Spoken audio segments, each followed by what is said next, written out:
Bir musulman doğanmız sorattır.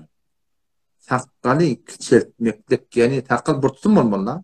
Şunu üstüne tutýan, burtun. Men şunu bir akyt atdym şunu. Burtundan geçipdir.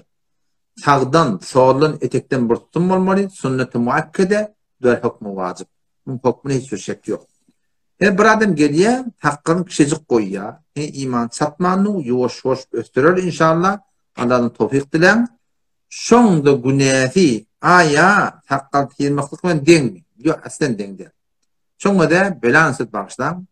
Bir adam taqqal mursiranna, ya taqqal tiranna, muňa şeriat musla diye. Musla diye näme? Kullen bir Allah'tan yaradanyny üýtgetmeklik diýdi, bilýän? Bu günäh beter güýçdi.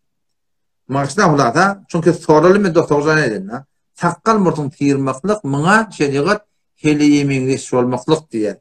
Peygamberimiz lanet edipdir. Ol bir erkekleri ki helilerime soruyor, ol bir helileri ki erkeklerime soruyor. Onun şu taýda mun günah beter olur. Yani kim 118. ayet, 119. ayet, 120. ayet Sure-i Nisa barda oky. Allah tebarek ve teala şu taýda şeytan la'in bir wagtda Allah'tan huzuruna bapda şonu barakyp aýdan näme diye? Ve la amrannahum falyughayyirunna halqallah dipdir şu şeytan.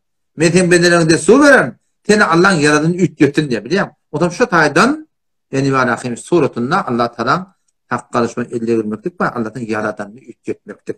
Taqqal kirmaklık günahı bir meratib göğünrek, taqqalı kişiğinek olsa ne mi? Yani elhamdülillah ve minne Allah'ın yaradığını ütgetmekten geçiptir durumda. Ondan sonra heliyemeğine çıkıptır durumda. Onun için de günahı dengde yine tawfik